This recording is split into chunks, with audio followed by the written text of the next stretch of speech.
Innal hamdalillah nahmaduhu wa nasta'inuhu wa nastaghfiruh wa na'udzu billahi min shururi anfusina wa min sayyi'ati a'malina. Sesungguhnya puji bagi Allah Subhanahu wa taala yang kita mohon pertolongan dan pengampunan darinya. May yahdihillahu fala mudhillalah wa may yudlil fala hadiyalah. Yang kita memohon dari kejelekan jiwa-jiwa kami dan keburukan amal-amal kami.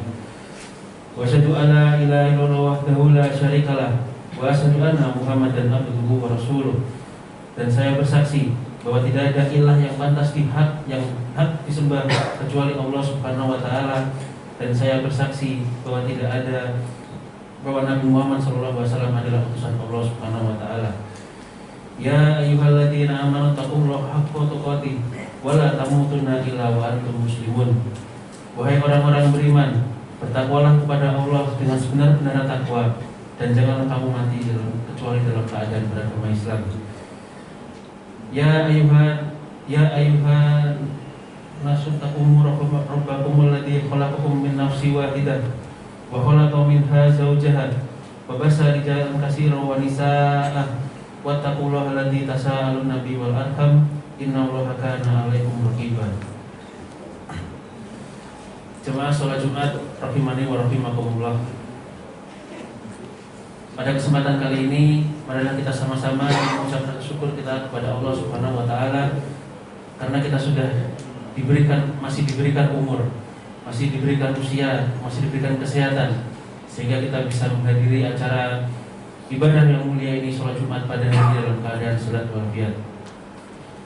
Semoga salawat dan salam tetap tercurah pada bimbingan Nabi besar Nabi Muhammad SAW yang kita nantikan syafaat beliau di yaumil qiyamah.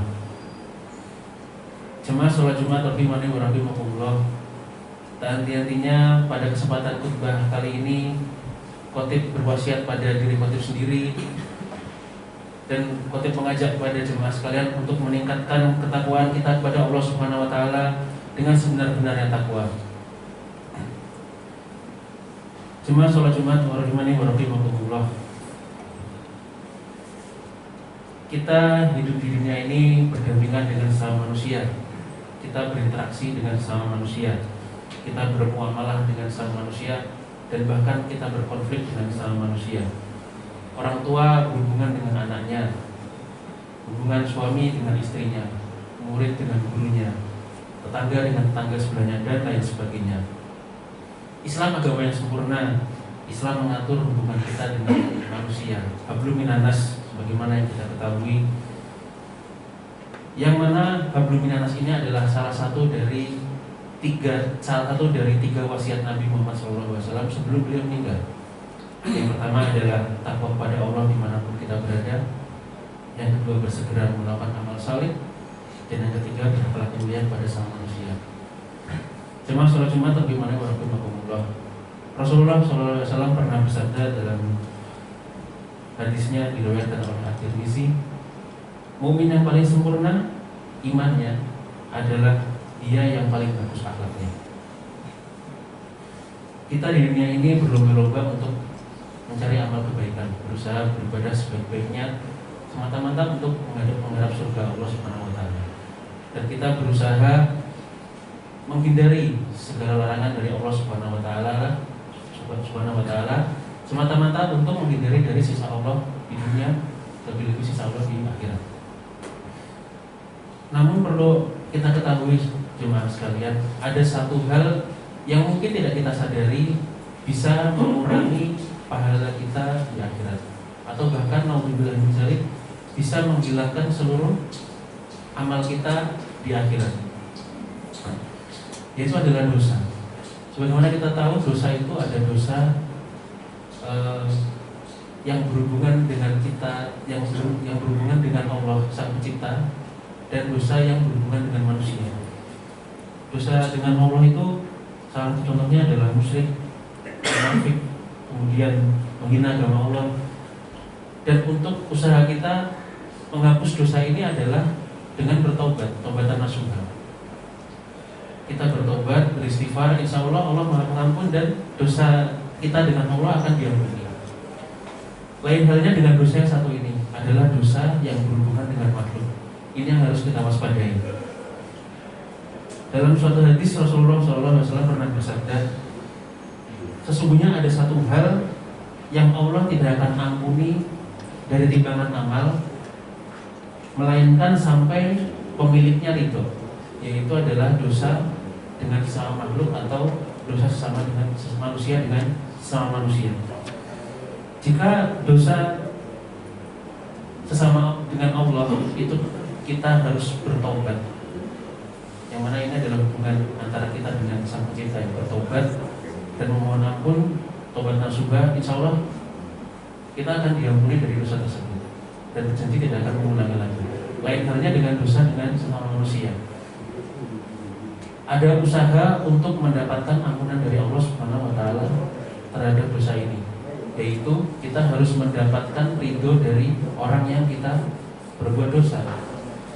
Dosa kepada manusia contohnya mencuri, menghina, berbuat zalim terhadap manusia, membunuh misalnya.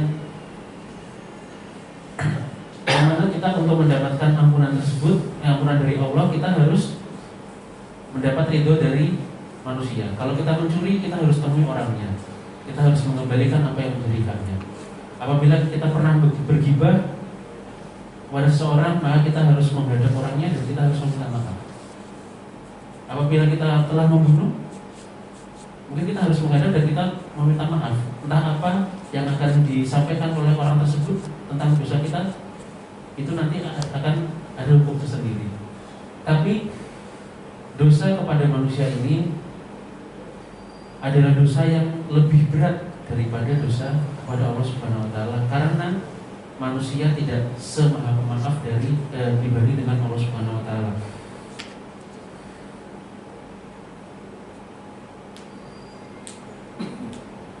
Jangan sampai karena dosa-dosa kita kepada sesama makhluk, kita menjadi orang-orang yang muflis. Sebagaimana dalam hadis Rasulullah SAW, suatu hari Nabi Muhammad pernah duduk bersama para sahabat, dan Nabi Muhammad bertanya pada para sahabat, tahukah kalian siapakah orang yang muflis? Dalam arti bahasa, muflis itu adalah orang yang bangkrut. Suatu kalimat yang kita sendiri mendengarnya sangat takut apabila kita dihadapkan dalam keadaan yang bangkrut. Siapakah orang yang muflis itu, kata Rasulullah SAW? Yaitu, dan para sahabat menjawab, ya Rasulullah, orang yang bangkrut itu adalah orang yang tidak mempunyai dinar dan dirham. Itu adalah jawaban para sahabat. Mungkin kalau kita hidup pada zaman Nabi dan berhadapan dengan hadis ini, maka kita akan menjawab hal yang sama. Orang yang bangkrut adalah orang yang tidak mempunyai dinar dan dirham. Namun Nabi Muhammad SAW melanjutkan dalam hadisnya, muflis di antara umatku adalah seseorang yang pada hari kiamat datang membawa pahala lengkap, membawa pahala sholatnya, membawa pahala ibadahnya, puasanya, zakatnya, dan dia pada saat yang bersamaan membawa juga dosa menuduh si fulan, dosa memakan harta si fulan, dosa menumpahkan darah si fulan, dosa memukul si fulan, dan dia dihadapkan dengan si fulan tersebut hingga orang tersebut mengambil semua kebaikan-kebaikannya, dan kita membagi semua amal ibadah kita kepada orang-orang tersebut hingga amal-amal kita habis. Itulah yang disebutkan muflis dalam hadis Rasulullah SAW. Kita sebagai seorang dokter dituntut untuk selalu menjaga hubungan kita dengan sesama. Paling dekat adalah dengan rekan sejawat. Kita berkomunikasi dengan sejawat sebisa mungkin untuk tidak menyakiti hati sama. Bahkan hubungan kita dengan pasien misalnya, dalam kita mengedukasi pasien harus dengan cara yang benar, cara yang lembut. Jangan sampai ketika kita mendiagnosis suatu penyakit pada suatu pasien tersebut, kita asal ngomongnya, yang mana mungkin membuat seseorang pasien tersebut akan sakit hati dalam kita. Dan tidak mungkin ketika dia sudah sakit hati di akhirat nanti kita dihadapkan dengan pasien tersebut, yang mana pasien tersebut tidak terima dengan omongan kita dan meminta pahala kita. Pasien tersebut mengadu kepada Allah dan meminta agar pahala kita diambil untuk sebagai pertanggungjawaban. Atau mungkin hubungan kita dengan perawat misalnya, hubungan dengan sejawat. Jangan sampai hubungan kita bisa menjadi penyebab sejawat itu menghadap Allah dan meminta pahala-pahala kita. Bukan tidak mungkin. Hal yang paling sepele misalnya pulpen yang kita ambil tanpa izin, itu sudah bisa menyebabkan amal ibadah kita seumur hidup diminta oleh orang-orang yang kehilangan tersebut. Sehingga sudah sepantasnya lah kita sebagai orang yang memiliki keseharian bersosialisasi dengan sesama, dapat menjaga hubungan baik dengan sesama sebagaimana yang diajarkan oleh Allah Subhanahu wa taala melalui nabinya. Barakallahu lakum fil Qur'anil azim wa nafa'ani wa iyyakum bima fihi minal ayati wa dzikril hakim. Aqulu qouli hadza fastaghfiruhu wa lakum wa lisa'il muslimin wal muslimat wastaghfiruhu innahu huwal ghafurur rahim.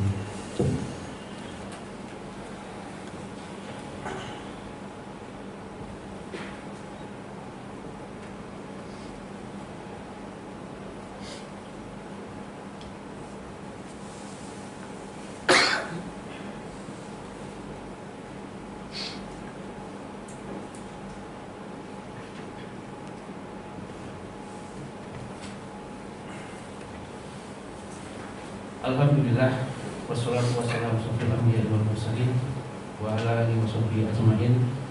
Allahumma sholli ala Muhammad wa ala ali Muhammad, amma ba'd.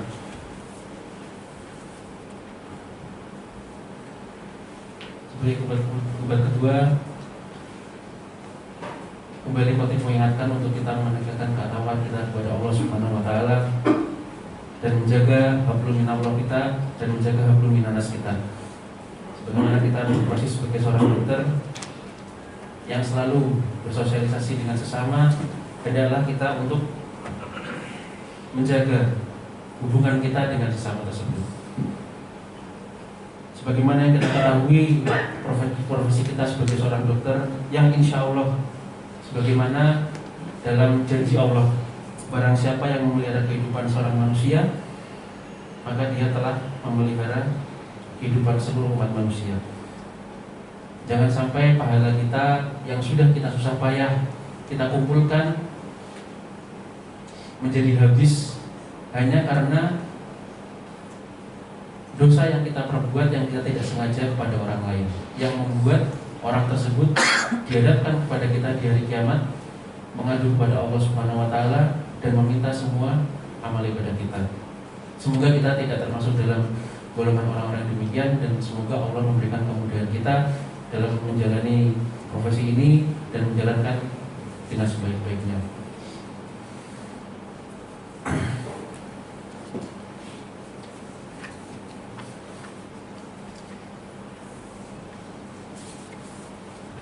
Allahumma ighfir lil muslimina wal muslimat wal mu'minina wal mu'minat ala ahya'i minhum wal amwat innaka sami'un qaribun mujibud da'wat ya qadal hajat.